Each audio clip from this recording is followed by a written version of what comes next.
Hey, everybody. I don't have a lot to say about the debates last night. The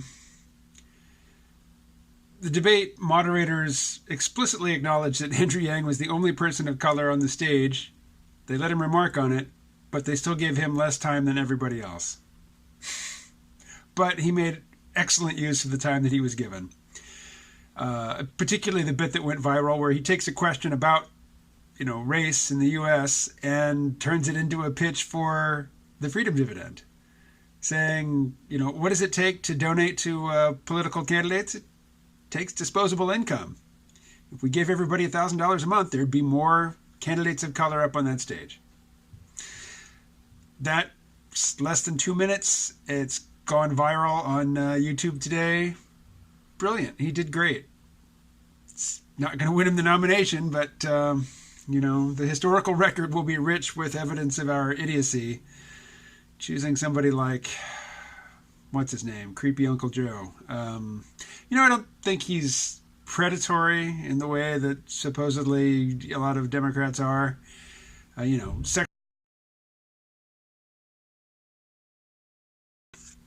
I was disgusted when Obama selected Biden as his vice president.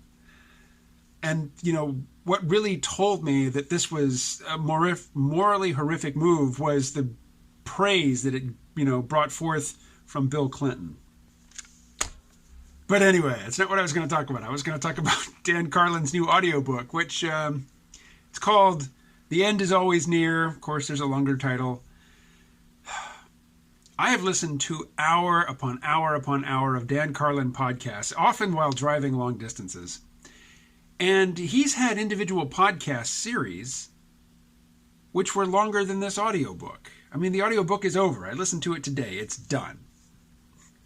The first thing I think I ever listened to from Dan Carlin, at least the first long piece I ever listened to by him, was his treatment of the Mongols. It was called Wrath of the Khans.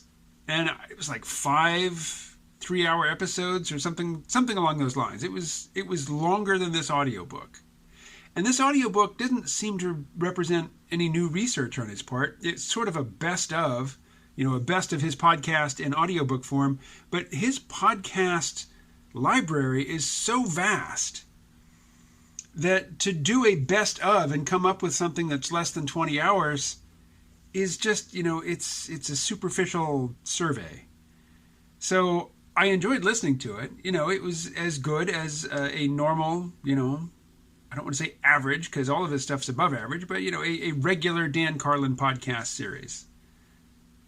But it was no longer it was no different. I mean, it was basically I spent money to listen to Dan Carlin when, there's plenty of Dan Carlin out there to listen to for free. I don't begrudge him that, even though he's very successful and doesn't need my $12.50 or whatever an Audible credit costs. But aside from the fact that it's basically just, a few of his podcasts stitched together. I mean, it's an original text and he reads it, but, the content is familiar to anybody who's been listening to Dan Carlin's podcasts for years. But the things that he dwelled on, the big, there's some deep history from the fall of the thriving Bronze Age civilizations that were interconnected and really thriving around the Mediterranean, which then, that the long distance trade network broke down, cities went kaput, civilizations fell, and nobody's really sure why. There's talk of so-called sea people, but who were they and what motivated them to go on a rampage? And, were they the same sea people in all the different places where, raiders from the sea were blamed for the falls of these civilizations? That stuff's really interesting. There's nothing new in this book about that topic, but it's still perennially interesting to me.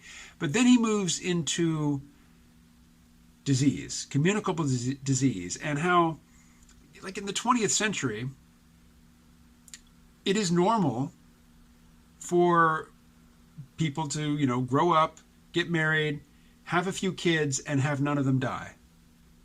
That's normal. And that's never been normal before on this planet.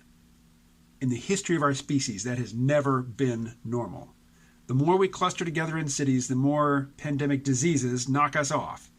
There was a book, was it called The Fate of Rome? That might be it.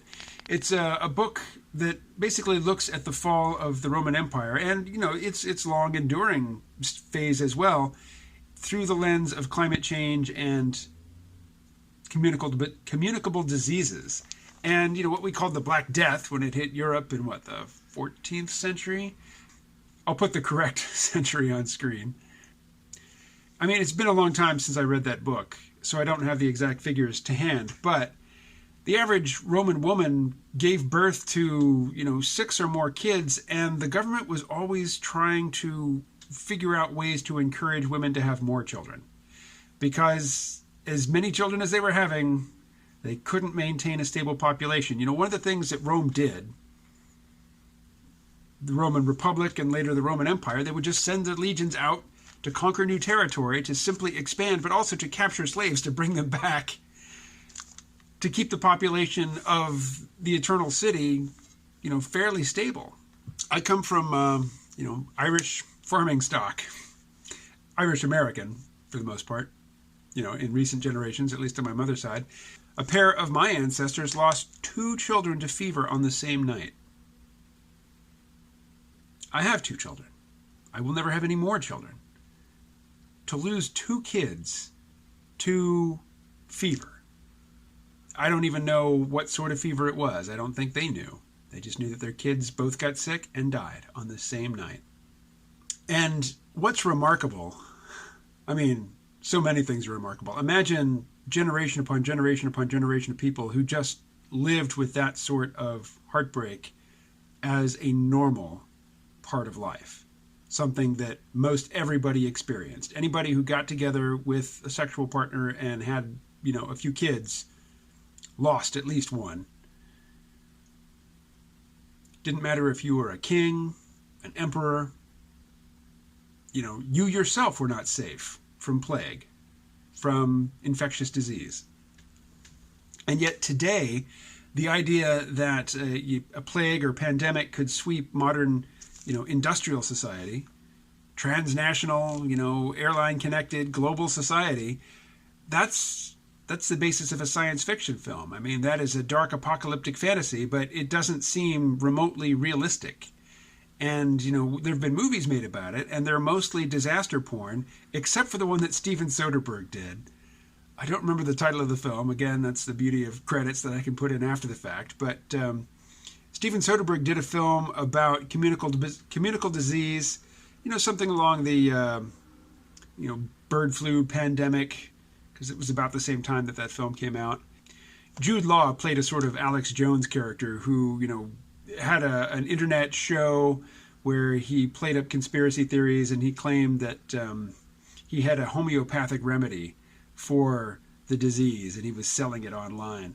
And in that film, Steven Soderbergh, it was described at the time as a love letter to the CDC, the Center for Disease Control, because the film is about technocratic, scientific employees of the technocratic state tracking down the source, the early disease vectors, finding, what sort of infection it was, and coming up with a cure. It was basically just an homage to, the way that the modern techno-industrial civilization and the states that govern it protect us from pandemic diseases. And at the time, I remember watching it, I thought it was saccharine. I was sort of embarrassed for Steven Soderbergh, for him to be just praising techno-industrial culture the way he was. And now, I'm happy to sing those praises as well. I don't get sick very often. But when I do, it really sucks. I really hate it. And, there have been human beings who didn't have a particular genetic deficiency, or susceptibility to disease, but who, just because of the conditions in which they live their lives, were sick most of the time. Most of the time that they were alive, they were sick. So I've spent a good part of the last decade and a half thinking about ways in which industrial civilization could falter, could fail. And, if you just know me from these videos and you never listen to my podcast before I do those, you probably know. You probably associate me with somebody who, repudiates that notion with a vengeance. And I do distance myself from it, but at the same time, I have to recognize that the life that I live, I'm bummed out sometimes at lack of mobility and money and, the opportunity to do the things I want to do. But I just look around my apartment. As Hemingway said, it's a clean, well-lighted place. It is a safe place for me to be. It is a comfortable place for me to be. I'm not in danger of being attacked, robbed, murdered. Those sorts of things are very rare here in rural Vermont. We just don't have the population density for that sort of crime. And there's, an endless supply of clean, potable water on tap. All I have to do is a little twist to the wrist and it's flowing right out. And that is just not anything that any generation before, like my great-great-grandparents, could have reasonably hoped for. And now we all take it for granted. And I think that our technological, global, mostly democratic civilization is pretty robust. It has some, glaring deficiencies and inefficiencies and vulnerabilities, but for the most part, I think it is pretty stable, pretty robust, and yet I do have to acknowledge from time to time, beyond the intellectual, in a sort of hair standing up on the back of the neck way, that it could all fall apart. It could all go away in a fairly short span of time.